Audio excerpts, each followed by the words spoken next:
जय हिंद फ्रेंड्स। तो आज हम करेंगे यूपी पीसीएस 1 का मध्यकालीन भारत का इतिहास में शॉर्ट नोट्स। तो इसमें हम लोगों ने कुछ टॉपिक कवर कर लिए थे, तो कुछ टॉपिक यहाँ से हमें स्टार्ट करने हैं, जिसमें सल्तनत कालीन साहित्य। तो आइए इसको स्टार्ट करते हैं। अबुल हसन यामुनुद्दीन खुसरो अमीर खुसरो का जन्म 1253 ईस्वी में उत्तर प्रदेश के एटा जिले में के पटियाली नामक स्थान पर हुआ था। खुसरो ने स्वयं को तूती हिंद कहा था। पहली बात तो इसका जन्म कब हुआ था? 1253 ईस्वी में। कहाँ पे? उत्तर प्रदेश के एटा जिले में पटियाली नामक स्थान पर। खुसरो ने स्वयं को तृतीय हिंद कहा था। इन्होंने 7 सुल्तानों का शासनकाल देखा था। अमीर खुसरो अलाउद्दीन खिलजी का जो था दरबारी कवि था। हिंदी खड़ी बोली का जनक जो है अमीर खुसरो को माना जाता था। नई फारसी काव्य शैली सबक ए हिंदी या हिंदुस्तान शैली का जन्मदाता अमीर खुसरो को माना जाता है। यह हिंदी एवं फारसी दोनों भाषाओं का विद्वान था। हिंदी एवं फारसी दोनों। इसकी प्रमुख रचना देखो, प्रमुख रचना और रचनाकार देख लेते। इसकी नहीं है, और भी लोगों की है। किताब उल हिंद तो अल बरूनी की है। तहकीक हिंद तो तहकीक मतलब लोग बोलते हैं ना कि तहकीक तहमीज़ से रहो, ठीक है। तो अल बरूनी, चलिए दोनों ऐसे ही रट रट लेते हैं। तबकात नासिरी मिनहाज उस सिराज पृथ्वीराज रासो चंद्र बरदाई फतवाए जहादारी जियाउद्दीन बरनी तारीख मुबारक शाही। तो मुबारकबाद देते हैं किसको? तो अहमद सर को, याहिया बिन अहमद। तारीख फिरोज शाही, फिरोज जो है वो जियाउद्दीन बरनी मतलब जीने की दुआ मांगता है, ऐसे हमने याद किया था। खुशैन उन फुतू, फुतू मतलब ऐसा वर्ड है कि जो किसी को बोलो तो इंसान खुश हो जाता है, मतलब फतेह हुआ अमीर खुसरो। फतवात फिरोज शाही, तो इसमें है कि फिरोज है तो फिरोज शाह तुगलक। तारीख है दिल्ली, तो दिल्ली में कौन जाके खुश है? दिल्ली में जाके सब खुश हैं। रहला इब्न बतूता, रहला से क्या हो जाएगा? Ibn Battuta. फवायुदुल फवाद अमीर हसन सिजनी, अमीर हसन सिजनी। फवाद मतलब अमीर हसन सिजनी। रागमाला पुंडरिक विठल। रस कामदी श्रीकंठ।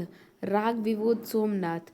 चतुर्दंडी प्रकाशिका वेंकट माखिन। रास पंचाई नंददास। चैतन्य भागवत, चैतन्य भागवत, भागवत जो है वृंदावन के में दास करते हैं। दास जो दास होते हैं वो वृंदावन में भागवत करते हैं। चैतन्य मंगल, जब कोई मंगल कार्य होता है तो जय जयकार होती है। जयनंदा। भक्ति रत्नाकर। नरहरि चक्रवर्ती, संगीत यंत्र तबला का प्रचलन अमीर खुसरो ने किया था। कैकूबाद सर्वाधिक संगीत प्रेमी सुल्तान था। सिकंदर लोदी के शासनकाल में संगीत से संबंधित लज्जत सिकंदरी नामक पुस्तक की रचना हुई थी। भारत में पोलो खेलों का प्रश्न तुर्कों ने किया था। मार्को पोलो वेनिस का प्रसिद्ध यात्री था। यह पांड्य शासक मारवर्मन कुलशेखर के ईस्वी के समय भारत आया था। राजपूतों द्वारा मुस्लिम आक्रमणकारियों से स्त्रियों की रक्षा के लिए जौहर प्रथा का प्रचलन किया गया। अब देखेंगे उत्तर भारत एवं दक्कन के प्रांतीय राजवंश, जैसे कि जौनपुर। जौनपुर की स्थापना फिरोज शाह तुगलक द्वारा अपने चचेरे भाई मोहम्मद जौना खां के स्मृति में की थी। मतलब जो जौनपुर की स्थापना किसने की थी? तो फिरोज शाह तुगलक ने की थी, और अपने चचेरे भाई थे मोहम्मद जौना खां, उन्हीं के स्मृति में। यह गोमती नदी के किनारे स्थित है। यह नगर बाद में सरकी साम्राज्य की राजधानी बनी थी। स्वतंत्र जौनपुर राज्य की स्थापना का श्रेय, स्वतंत्र जौनपुर राज्य की स्थापना का श्रेय जौनपुर के सूबादार मलिक हुसैन सरवर को जाता है। 1394 ईस्वी में मलिक सरवर ने जौनपुर में स्वतंत्र सरकी राज्य की स्थापना की थी। इब्राहिम शाह सरकी ने 1902 से 1440 ईस्वी तक सरकी वंश का सबसे महान शासक था। इसने 1406 ईस्वी में कन्नौज का विजय की, जो मुहम्मद शाह तुगलक के अधीन था। इसके शासनकाल में सरकी कला का उदय हुआ। इसने सिराज ए हिंद की उपाधि धारण की। इसके समय में जौनपुर की सांस्कृतिक ख्याति चारों तरफ फैल गई और जौनपुर भारत या पूर्व का सिराज ए हिंद नाम से विख्यात हो गया। सरकी शासकों का शासनकाल में जौनपुर शिक्षा के महान केंद्र के रूप में उभरा था। सरकी वंश का सबसे बड़ी व स्थायी उपलब्धि वास्तुकला मानी जाती है। अटाला मस्जिद जो 1408 ईस्वी में पूरी हुई वास्तुकला का अनुपम उदाहरण है। इसका निर्माण इब्राहिम सरकी ने करवाया था। हुसैन शाह सरकी ने जामा मस्जिद जौनपुर का निर्माण 1470 ईस्वी में कराया था। मालवा 1401 ईस्वी में दिलावर खां ने स्वतंत्र राज्य के रूप में मालवा की स्थापना की थी। मालवा की स्थापना कब हुई थी तो डेट याद रखना है 1401 में। ऐसे जौनपुर का डेट याद रखना है। किसने की? दिलावर खां ने, जिसकी राजधानी धार बनाया। 1405 ईस्वी में दिलावर खां की जो है मृत्यु हो गई। उसके पश्चात उसका पुत्र राजा अल्प खां हुसंग शाह इसकी उपाधि धारण कर गद्दी पर बैठा। इसने मांडू को अपनी राजधानी घोषित की थी। इसने नर्मदा नदी के किनारे होशंगाबाद नगर की स्थापना किया। किसने किया था? तो अल्प खां हुसंग शाह। 1436 ईस्वी में मालवा में खिलजी वंश की स्थापना हुई। महमूद खिलजी मालवा का युगतम शासक था। महमूद खिलजी मेवाड़ के राणा कुंभा के साथ युद्ध के उपरांत महमूद खिलजी और राणा कुंभा ने दोनों को जीतकर दावा किया और इसके उपलक्ष्य में राणा कुंभा ने चित्तौड़ में विजय स्तंभ से महमूद खिलजी ने मांडू में 7 मंजिलों वाला स्तंभ का निर्माण करवाया। 1561 से 62 अकबर ने अब्दुल्ला खां के नेतृत्व में मालवा पर आक्रमण किया। इस समय यहाँ का शासक बाज बहादुर था, जिसको परास्त कर मालवा पर मुगल साम्राज्य का आधिपत्य हो गया। गुजरात 1297 ईस्वी में राजा कर्ण सिंह को परास्त कर अलाउद्दीन खिलजी ने गुजरात को दिल्ली सल्तनत में मिला लिया। 1407 ईस्वी में जफर खां ने स्वतंत्र गुजरात राज्य की स्थापना की तथा सुल्तान मुजफ्फर शाह की उपाधि धारण की। 1431 ईस्वी में अहमद शाह शासक बना, जिसे गुजरात का वास्तविक संस्थापक माना जाता है। गुजरात का कब डेट है, मतलब कब इसकी स्थापना हुई थी? तो देखिए, गुजरात जो है कब मिला है? राजा कर्ण सिंह को परास्त कर अलाउद्दीन खिलजी ने गुजरात को दिल्ली में मिला लिया 1297 में। स्थापना 1407 में हुआ था। किसने किया था?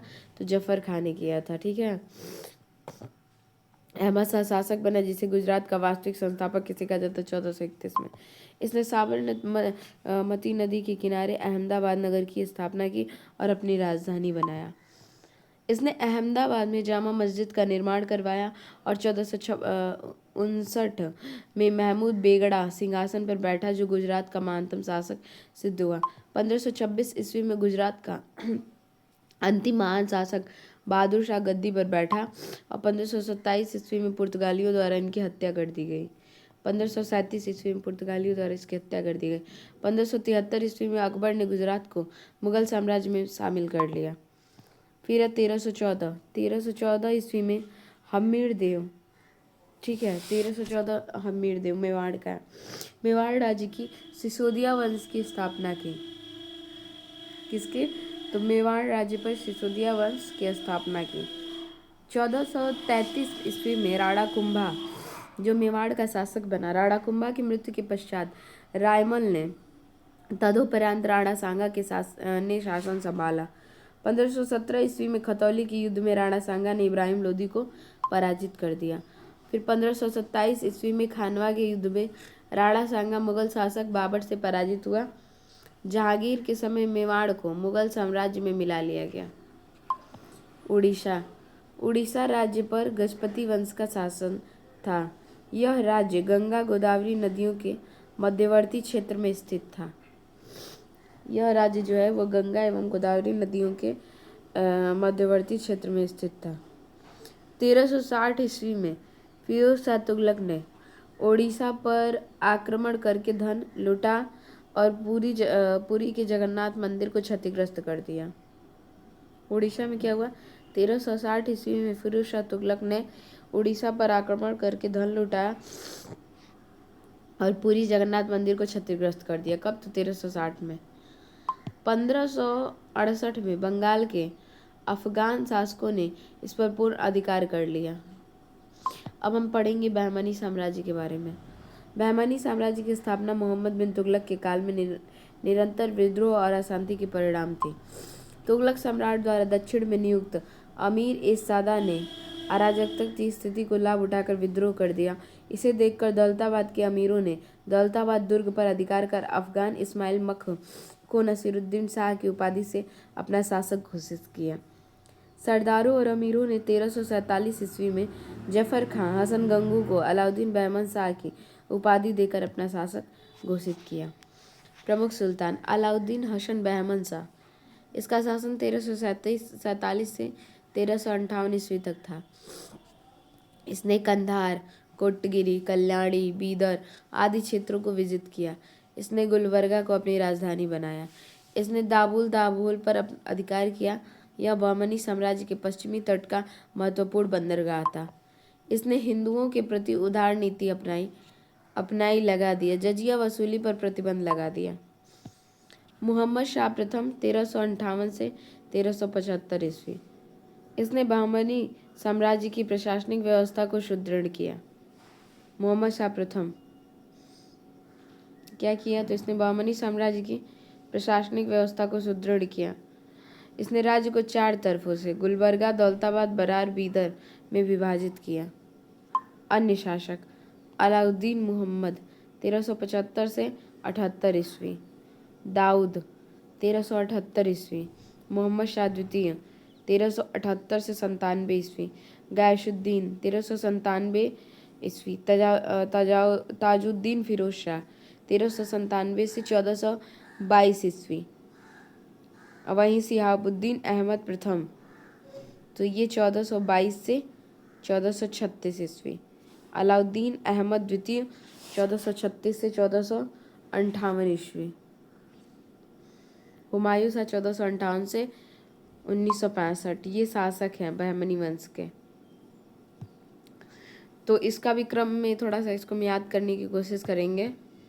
कौन कौन आए हैं? अलाउद्दीन हसन बहमन शाह, मोहम्मद शाह प्रथम, ठीक है, द्वितीय, दाऊद, ये सब का क्रम थोड़ा हम लोग याद करेंगे। एक वीडियो ऐसे बनाएंगे जिसमें जितने क्रोनोलॉजी ऑर्डर से शासकों का पूछता है ना, उसे याद करेंगे विथ कनेक्ट करके। कालांतर में बहमनी में 5 नए राज्यों का उदय हुआ था।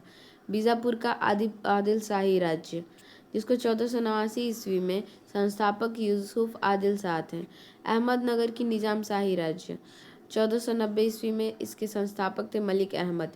बरहार की इमाद शाही वंश, ये 1499 में, संस्थापक फतह उल्लाद इमाद। गोलकुंडा के कुतुब शाही राज्य, जो 1538 में, संस्थापक इसका कुली कुतुब शाह। बीदर में वरीद शाही राज्य, 1526 में, संस्थापक अमीर अली बरीद। तो देखिए, बीज, जब किसी से बोलो बीज बो दो, तो वो इंसान कहता है नहीं, मतलब नोन आ रहा है लास्ट में। तो जब भी पूछे 1489 या फिर ठाठ से, इंसान कहता है कि नहीं। चोरी का बीज हम ठाठ से नहीं बोएंगे।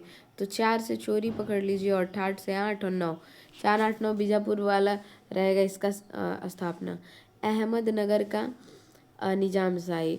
तो अहम जो लोग भी दिखाते हैं उनका अहम एक न एक दिन, ठीक है, एक न एक तो 9 है, 9 से 9 0 हो जाता है, ठीक। बरार का इमाद शाही, तो बार बार ना मत करो, तो 9, ठीक। संस्था के संस्थापक फतह उल्लाद इमाद। गोलकुंडा का कुतुब शाही, गोल चीज़ें जो होती हैं ना, वो ठाठ से लोग खरीदते हैं, बिन बजा के ठाठ से बेच देते हैं, खरीदते हैं। बीदर का वरीद शाही राज्य, तो मतलब बीदर से पकड़ लीजिए, भीतर घुस गया चोरी करके, छी, तो छा से छी। नेक्स्ट, अब हम यहाँ से देखेंगे संस्थापक, तो याद ही हो जाएगा। भक्ति और सूफी आंदोलन, भक्ति आंदोलन और सूफी आंदोलन के बारे में देखेंगे। भक्ति आंदोलन का जो उदय है वह सर्वप्रथम द्रविड़ क्षेत्रों में हुआ। वहाँ से उसका प्रचार उत्तर भारत में किया गया था। भक्ति आंदोलन का सूत्रपात दक्षिण में 8वीं सदी में महान दार्शनिक आदि शंकराचार्य के उदय के साथ हुआ था। इन्होंने विशुद्ध अद्वैतवाद का प्रचार किया था। तो देखिए, किसने अद्वैतवाद का प्रचार किया था? तो आदि शंकराचार्य के उदय के साथ हुआ और इन्होंने अद्वैतवाद का प्रचार किया। भक्ति आंदोलन को दक्षिण के वैष्णव, अलवार संतों और शैव नयनार संतों ने प्रसारित किया था। भक्ति आंदोलन का पुनर्जन्म 1516वीं सदी में हुआ था।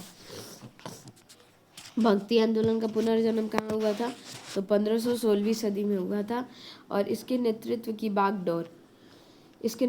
बागडोर किसने संभाली थी? तो कबीर, नानक, तुलसीदास, मीराबाई ने संभाली थी। उत्तर भारत में भक्ति आंदोलन के प्रथम प्रवर्तक कौन थे? तो रामानंद थे। प्रथम प्रवर्तक कौन थे? रामानंद। रामानुज की पीढ़ी के प्रथम संत थे। वे राम के उपासक थे। रामानंद ने वैष्णव धर्म के द्वार बिना किसी धर्म, जाति, लिंग भेदभाव के सभी खोल दिए। इन्होंने एकेश्वरवाद पर बल देते हुए राम की उपासना पर बल दिया। अब हम देखेंगे भक्ति आंदोलन के प्रमुख संत। शंकराचार्य। केरल में 8वीं शताब्दी में जन्मे संत शंकराचार्य का भक्ति आंदोलन के प्रथम प्रचारक थे। इनका सिद्धांत अद्वैतवाद था। धर्म की एकता के लिए 4 मठ स्थापित किए। वेदांत मठ श्रृंगेरी दक्षिण भारत में, गोवर्धन मठ जगन्नाथपुरी पूर्वी भारत में, शारदा मठ द्वारका में पश्चिम भारत में, ज्योतिर्मठ मठ बद्रीनाथ उत्तर भारत में। कालांतर में संतों द्वारा अद्वैतवाद की आलोचना की गई थी। वैष्णव संतों द्वारा शंकराचार्य के अद्वैतवाद के विरोध में दक्षिण में 4 नए मतों की स्थापना की गई। विशिष्ट द्वैतवाद रामानुजाचार्य। विशिष्ट कौन है? विशिष्ट देव कौन है? तो राम जी हैं। द्वैतवाद, तो द्वैत कौन है भाई? द्वैत मतलब देते कौन है? तो माधव देते हैं, तो माधवाचार्य। शुद्ध द्वैतवाद कौन है? तो शुद्ध रूप से कौन देगा? तो जिसके पास बल होगा वो देगा, वल्लभाचार्य। द्वैतवाद 2 बार आ रहा है देने का, तो नींबू के 2 टुकड़े करेंगे तो 2 हो जाएंगे, तो निम्बकाचार्य। अब हम पढ़ेंगे रामानुजाचार्य के बारे में। अब रामानुजाचार्य के बारे में पढ़ते हैं। इनका जन्म तमिलनाडु में हुआ था। कहाँ पे? तमिलनाडु में। ये वैष्णव संत थे। राम जी वैष्णव, विष्णु वैष्णव थे। इन्होंने ज्ञान के स्थान पर भक्ति को महत्व दिया। इन्होंने विशिष्ट द्वैतवाद का मत दिया। इनका मानना था कि व्यक्ति की आत्मा ईश्वर के साथ एकीकृत नहीं, बल्कि आत्मा और ईश्वर का संबंध अग्नि और चिंगारी के समान है। उसके बाद आए, इन्होंने सगुण ईश्वर का उपदेश दिया। इन्होंने ब्रह्मसूत्र पर श्री भाष्य नाम से टीका लिखी। दक्षिण में इनको विष्णु का अवतार माना जाता है। निम्बकाचार्य, ये रामानुजाचार्य के समकालीन थे। किसके? रामानुजाचार्य के समकालीन थे। इनके अनुसार भक्ति कृपा स्वरूप प्राप्त की जा सकती है। इन्होंने भगवान कृष्ण की भक्ति पर जोर दिया था। किसके? तो कृष्ण की। माधवाचार्य, ये तत्ववाद के प्रवर्तक थे। किसके? तो तत्ववाद के, जिसे द्वैतवाद के नाम से जाना जाता है। इसके अनुसार जन्म मृत्यु के चक्र से मुक्ति केवल ज्ञान और भक्ति द्वारा प्राप्त की जा सकती है। वल्लभाचार्य, ये तेलंगाना के ब्राह्मण परिवार से थे। ये अष्टछाप के प्रवर्तक माने जाते हैं। इन्होंने ईश्वर की प्राप्ति के लिए पुष्टि मार्ग एवं भक्ति मार्ग पर विश्वास किया। रामानंद, इनका जन्म प्रयागराज में हुआ। इन्होंने उत्तर भारत में भक्ति आंदोलन को प्रसारित किया। इनके गुरु कौन थे? तो रामानुज थे। इन्होंने अपने उपदेश हिंदी में दिए। कबीर, सिकंदर लोदी के समकालीन थे। कबीर ने निर्गुण ईश्वर की उपासना पर बल दिया। ये हिंदू मुस्लिम एकता के समर्थक थे।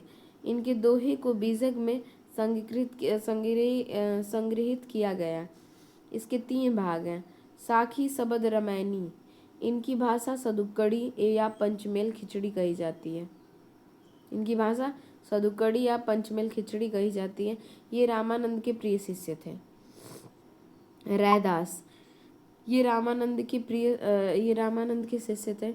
इन्होंने मन की पवित्रता और मानव सेवा पर जोर दिया। चित्तौड़ की रानी झाला इनकी परम शिष्या थी। दादू दयाल, निर्गुण भक्ति शाखा के संत थे। इन्होंने गृहस्थ जीवन की सहज आध्यात्मिक अनुभूति के लिए बाधक नहीं माना।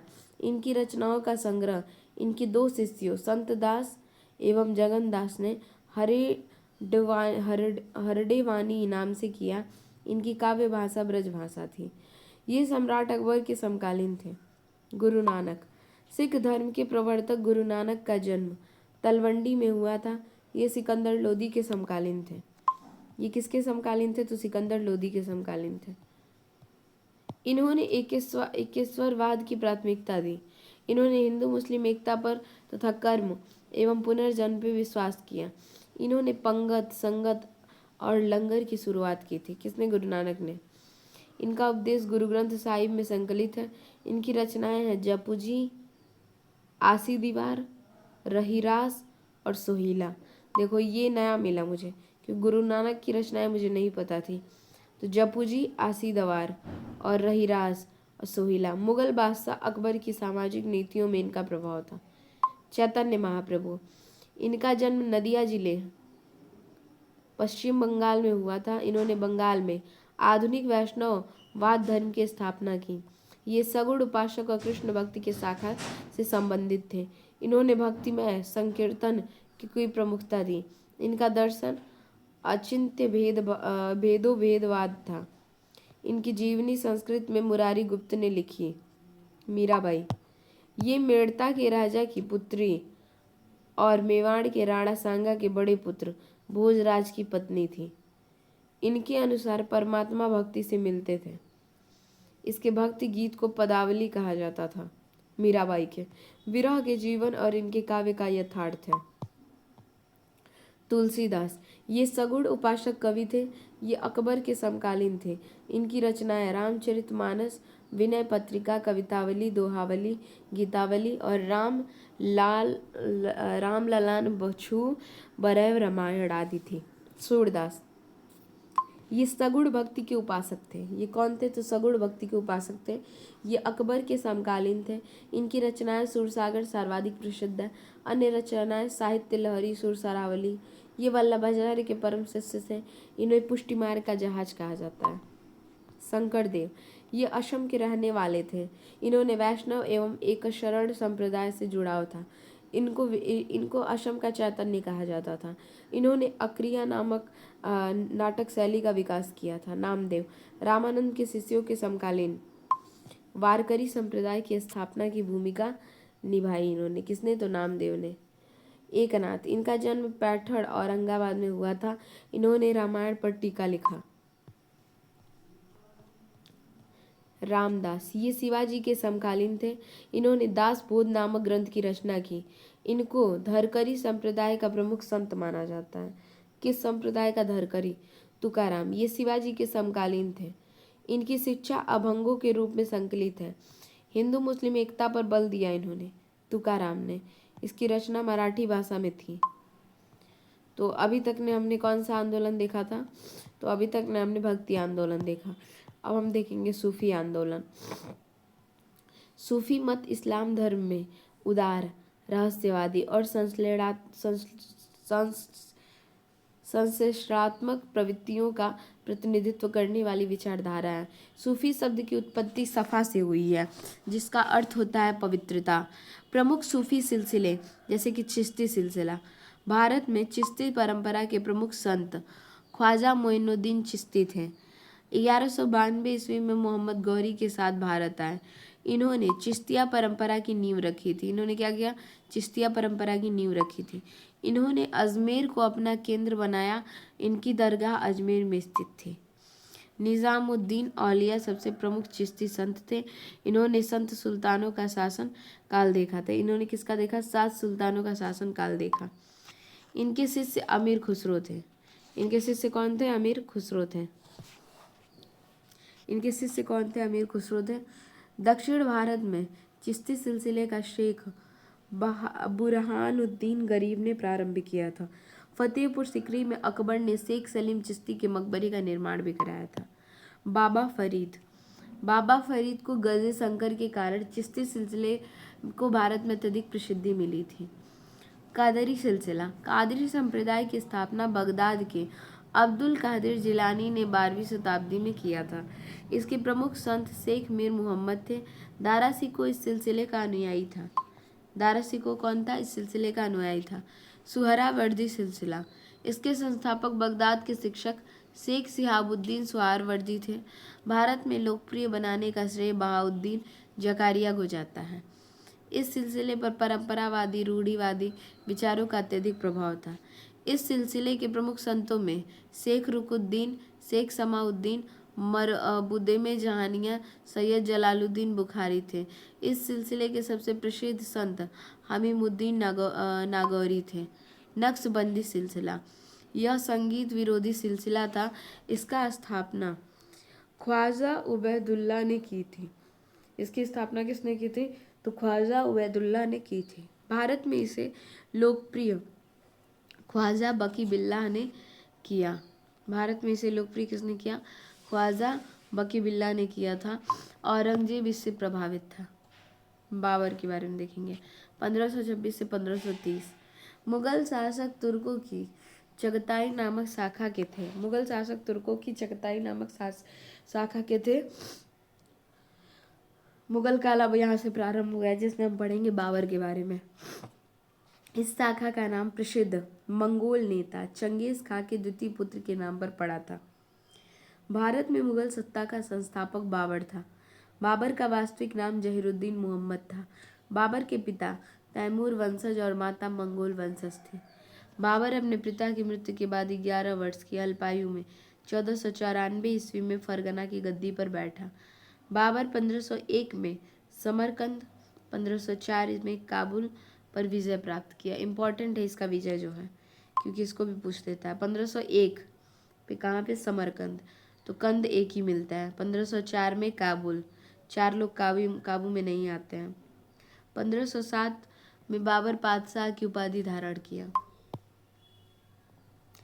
भारत पर बाबर के आक्रमण का कारण मध्य एशिया में शक्तिशाली उज़्बेकों से बार बार पराजय और उस्मानी वंश के भय का प्रतिफल था। धन की लालसा के कारण बाबर ने भारत पर आक्रमण किया। बाबर का भारत पर प्रथम आक्रमण 1518 से 1519 ईस्वी में यूसुफजाई जाति के विरुद्ध था। बाबर ने बाजौर और भेरा पर अधिकार किया। 1524 ईस्वी में दौलत खां पंजाब का गवर्नर जो था बाबर को भारत पर आक्रमण करने के लिए संदेश भिजवाया। इसी समय राणा सांगा ने भी बाबर को भारत पर आक्रमण करने का निमंत्रण भेजा। बाबर ने अपनी आत्मकथा बाबरनामा में लिखा कि उसने बाजौर और भेरा के किलों पर अधिकार के लिए गोला बारूद और तोपों का प्रयोग किया। अब देखेंगे पानीपत का प्रथम युद्ध, अप्रैल 1526 में। पानीपत का युद्ध दिल्ली के सुल्तान इब्राहिम लोदी एवं बाबर के मध्य हुआ। इस युद्ध में इब्राहिम लोदी मारा गया। बाबर ने इस युद्ध में तुगलकमा युद्ध पद्धति का प्रयोग किया, जिसे उज़्बेकों से ग्रहण किया गया था, जिसमें तोपों की उस्मानी पद्धति का प्रयोग किया गया था। बाबर के तोपखानों का नेतृत्व उस्ताद अली और मुस्तफ़ा खां ने किया था। उस्ताद अली और मुस्तफ़ा खां ने किया था। नेक्स्ट देखते हैं खानवा का युद्ध, जो कि मार्च 1527 में हुआ था। खानवा का युद्ध चित्तौड़ के राजा राणा सांगा और बाबर के मध्य हुआ था। बाबर की आत्मकथा बाबर नाम में इसका विस्तृत वर्णन दिया गया है। इस युद्ध में राणा सांगा की हार हुई और बाबर ने गाजी की उपाधि धारण की थी। इस युद्ध में बाबर ने शराब पर पूर्ण प्रतिबंध और लगाया और जिहाद का नारा दिया। मुसलमानों में के तमगा पर कर को समाप्त कर दिया। अब आएगा चंदेरी का युद्ध, जो कि 1528 में हुआ। बाबर और चंदेरी के शासक मोदनी राय के बीच हुआ। इसमें मोदनी राय की पराजय हुई। अर्थात हम यह देख सकते हैं कि बाबर हर युद्ध में विजय प्राप्त कर रहा है। अब घाघरा का युद्ध बाबर और महमूद लोदी के मध्य हुआ, जिसमें बाबर ने महमूद लोदी को पराजित कर दिया। बाबर द्वारा रचित तुर्की भाषा की कृति बाबरनामा को तुजिक ए बाबरी भी कहते हैं। प्रमुख कार्य एक नए छंद मुबैयान का सृजन किया। आगरा में ज्यामितीय विधि से एक बाग लगवाया, जिसे आराम बाग कहा जाता है। शाहरुख नामक चांदी का सिक्का चलाया।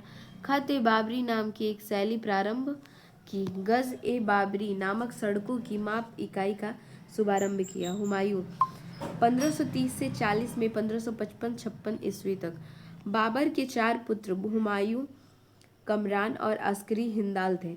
हुमायूं का सबसे बड़ा पुत्र था। हुमायूं जो था वो बाबर का सबसे बड़ा पुत्र था। 30 दिसंबर 1530 ईस्वी को आगरा में 30 दिसंबर 1530 ईस्वी को आगरा में हुमायूं का राज्याभिषेक हुआ था। हुमायूं ने अस्करी को संभल, हिंदाल को मेवात और कमरान को काबुल और कंधार दिया। हुमायूं ने 1531 ईस्वी में कालिंजर के शासक प्रताप रुद्रदेव पर अपना पहला आक्रमण किया था। अब बाबर के बाद आए थे हुमायूं, इसलिए हुमायूं के बारे में देखेंगे, जो कि बाबर के 4 पुत्रों में सबसे बड़ा पुत्र था। और ये जो है आगरा में इसका राज्याभिषेक हुआ था 30 दिसंबर 1530 ईस्वी में। इसके भी कुछ इम्पोर्टेंट आक्रमण है जिसको पढ़ेंगे। हुमायूं ने 1531 ईस्वी में कालिंजर के शासक जो प्रताप रुद्रदेव थे अपना पहला आक्रमण किया। 1532 ईस्वी में दोहरिया नामक स्थान पर हुमायूं और महमूद लोदी के बीच युद्ध हुआ था। कहाँ पे? तो महमूद लोदी के बीच कहाँ पे हुआ था? दोहरिया नामक स्थान पर 1532 ईस्वी में। 27 जून 1539 ईस्वी को चौसा नामक स्थान पर हुमायूं एवं शेर खां के मध्य युद्ध हुआ, जिसमें हुमायूं पराजित हुआ था। 27 जून मतलब एक इम्पॉर्टेंट ये है क्योंकि इसमें जो है हुमायूं जो है वो पराजित हुआ है, और हुमायूं एवं शेर खां के मध्य ये युद्ध हुआ है 27 जून 1539 पे। 1540 ईस्वी में हुमायूं ने अपने भाई हिंदाल और अस्करी को सहायता से बिलग्राम कन्नौज को जीतना चाहा। हुमायूं इस युद्ध में असफल हुआ। इस युद्ध में असफलता के बाद शेर शाह ने आगरा और दिल्ली पर अधिकार कर लिया। आगरा और दिल्ली पर शेर शाह का अधिकार हो जाने से हुमायूं सिंध होता हुआ ईरान के शाह के पास चला गया। निर्वासन के दौरान हुमायूं काबुल में रहा। 1545 ईस्वी में हुमायूं ने कंधार एवं काबुल पर अधिकार कर लिया। 1555 ईस्वी में इसने लाहौर पर कब्जा कर लिया। 1555 ईस्वी में सरहिंद के युद्ध में अफगानों की पराजय हुई।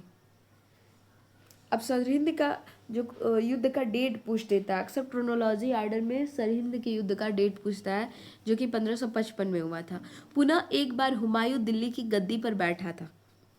ठीक है, अफगानों की, जैसे ये जो सरहिंद का युद्ध हुआ था उसमें अफगान की सेना और हुमायूं थे, और जिसमें हुमायूं जीता और वापस से गद्दी पर बैठा। और 1556 में इसने दीन पनाह के पुस्तकालय की सीढ़ियों से गिरने के कारण हुमायूं की मृत्यु हो गई।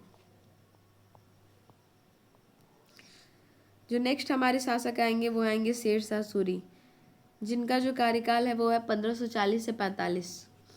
भारत में सूर्य राजवंश का संस्थापक किसे माना जाता है? सूरी है तो शेर शाह सूरी, मतलब सूर्य राजवंश का संस्थापक किसे माना जाता है? तो ये माना जाता है शेर शाह सूरी को। इसके बचपन का नाम फरीद खां था। बिलग्राम कन्नौज के युद्ध में विजय प्राप्त करके 1540 ईस्वी में शेर शाह को दिल्ली की गद्दी पर राज्याभिषेक हुआ। इसने द्वितीय अफगान वंश की स्थापना की। शेर शाह ने 1542 ईस्वी में मालवा पर अधिकार कर लिया। 1543 ईस्वी में रायसीन पर आक्रमण किया इसने। शेर शाह ने क्या किया? तो 1542 ईस्वी में पहले मालवा पर अधिकार किया था, फिर 1543 ईस्वी में इसने रायसीन पर आक्रमण किया। इस अभियान में शेर शाह ने धोखे से राजपूत शासक पूरनमल को मार डाला। 1544 ईस्वी में शेर शाह ने मारवाड़ के शासक मालदेव पर आक्रमण किया। इस युद्ध में राजपूत सरदार जैता और कुंपा ने वीरता प्रदर्शन किया। 1545 ईस्वी में शेर शाह ने अंतिम अभियान, मतलब शेर शाह का जो सबसे लास्ट अभियान था वो था कालिंजर का। इस अभियान के दौरान ही इसकी मृत्यु हो गई थी। तो थोड़ा सा इसका जो आक्रमण इम्पोर्टेंट है वो है रायसीन पर आक्रमण, फिर मालवा पर अधिकार, इसके डेट इम्पोर्टेंट है, फिर मालदेव पर आक्रमण किया। तो डेट वही 42, 43, 44 एकदम इम्पोर्टेंट है। कालिंजर का ये था 45, मतलब इसका अगर हम देखें तो 42, 43, 44 और 45 लगातार आक्रमण है। 42 में मालवा, 43 में रायसीन, 44 में मालदेव और 45 में कालिंजर। इसे बिहार के सासाराम में दफनाया गया है। कृषकों की मदद के लिए शेरशाह ने पट्टा एवं कबूलियत की व्यवस्था की थी। दिल्ली के पुराना किला का वर्तमान स्वरूप का निर्माण शेर शाह सूरी ने अपने शासनकाल में करवाया। यह किला नई दिल्ली में यमुना नदी के किनारे प्राचीन दीन पनाह के आंतरिक किला है। दिल्ली के पुराने किले का निर्माण हुमायूं ने करवाया था। इस किले के भीतर बनी किला एक कोहना मस्जिद का निर्माण शेर शाह सूरी ने करवाया। शेर शाह के शासनकाल में भारतीय मुद्राओं के इतिहास का एक परीक्षण का काल था। इसने शुद्ध सोने, चांदी एवं तांबे के सिक्के का प्रचलन किया। इंपॉर्टेंट है, यहाँ से तो क्वेश्चन अक्सर पूछते हैं, पीसीएस का एग्जाम हो या फिर आरओ का, कि सिक्कों से क्वेश्चन आते हैं तो मतलब कौन सा ऐसा शासक था जिसने शुद्ध सोने, चांदी एवं तांबे के सिक्के का प्रचलन किया था? तो वो शेर शाह सूरी था। अब देखिए यहाँ थोड़ा डीप क्वेश्चन अगर पूछेगा तो यहाँ से, इसने शुद्ध चांदी का जो रुपया था वो 178 ग्रेन का और तांबे का जो दाम था वो 380 ग्रेन का चलाया। 1545 ईस्वी में शेर शाह की मृत्यु के पश्चात उसका छोटा पुत्र था जलाल खां शासक बना। तो यही जलाल खां का नाम जलालुद्दीन मेरे ख्याल से अकबर है। अकबर जो है 1551 से 1605 ईस्वी तक शासक बना रहा। अकबर का जन्म 15 अक्टूबर 1542 ईस्वी को अमरकोट के राजा विरसाल के महल में हुआ था। इनकी माता का नाम हमीदा बानो था। हुमायूं की मृत्यु के पश्चात इनके संरक्षक बैरम खान ने 15 फरवरी 1556 में, अकबर आयु का 13 वर्ष था जब राज्याभिषेक इसका हुआ था। हुमायूं की मृत्यु के पश्चात दिल्ली पर पुनः सूर्यवंशी आदिल शाही के प्रधानमंत्री हेमू ने अधिकार कर लिया था। पानीपत का द्वितीय युद्ध। पानीपत का प्रथम युद्ध हमने देखा। पानीपत के प्रथम युद्ध में क्या हुआ था, तो इसमें जो था इब्राहिम लोदी और बाबर के मध्य युद्ध हुआ था। अब हम पढ़ेंगे पानीपत का द्वितीय युद्ध। नवंबर 1556 में अकबर और हेमू की सेनाओं के बीच पानीपत का द्वितीय युद्ध हुआ।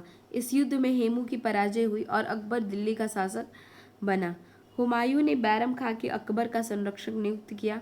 1556 से 1560 ईस्वी तक बैरम खां द्वारा शासन संबंधी महत्वपूर्ण गतिविधियों का संचालन किया गया, मतलब जब तक अकबर थोड़ा सा बड़ा नहीं हो गया। बैरम खां के संरक्षण में पानीपत की विजय, ग्वालियर विजय, जौनपुर, चुनार को विजिट किया। बैरम खान को खाना, इस बार के पीसीएस के एग्जाम में यही क्वेश्चन थोड़ा सा गलत हुआ था कि किसी टेस्ट में भी ये गलत हुआ था।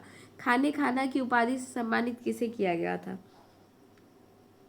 तो रहीम शायद मैंने लगा दिया था, बैरम खान होगा। बैरम खान को ही खाना की उपाधि से सम्मानित किया गया था। 1563 ईस्वी, ये वैसे पीवाईक्यू है, प्रीवियस ईयर क्वेश्चन है ये। बैरम खान को खाना की उपाधि से सम्मानित किया गया था। 1563 ईस्वी में मक्का यात्रा के दौरान पाटन गुजरात नामक स्थान पर बैरम खां की हत्या मुबारक खां द्वारा करवाई गई थी कर दी गई थी। 1563 ईस्वी में मक्का यात्रा, मतलब मक्के पे जा रहा था वो यात्रा के लिए, उस टाइम इसकी हत्या करवाया गया था मुबारक खां के द्वारा। प्रमुख राजनीतिक अभियान। साम्राज्य विस्तार हेतु अकबर ने 1561 से 62 ईस्वी में मालवा पर आक्रमण किया। इस समय मालवा पर बाज बहादुर का शासन था।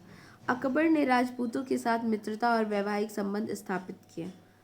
अकबर ने सर्वप्रथम कछवाहा राजपूतों से वैवाहिक संबंध स्थापित किया था। आमेर के राजा भारमल ने राजपूत शासकों में सबसे पहले अकबर की अधीनता स्वीकार किया था। जो ये आमेर के राजा भारमल थे, ये जोधाबाई के पिता थे और सर्वप्रथम ये राजपूत शासक थे जिन्होंने अकबर की स्वाधीनता स्वीकार की थी। 1562 ईस्वी में मेड़ता के दुर्ग पर अकबर ने अधिकार कर लिया और 1567 में अकबर ने मेवाड़ की राजधानी चित्तौड़ का अभियान किया। 1568 ईस्वी में चित्तौड़ पर मुगलों द्वारा अधिकार कर लिया गया। तो यहाँ तक हमारा जो यूपी पीसीएस फन संकल्प से सिद्धि का जो नोट्स था, यहाँ तक मैंने कुछ कवर किया। अब नेक्स्ट जो हल्दी घाटी का युद्ध से और बाकी जो नोट्स हैं उसको नेक्स्ट लेक्चर में कवर करेंगे। Thanks for watching.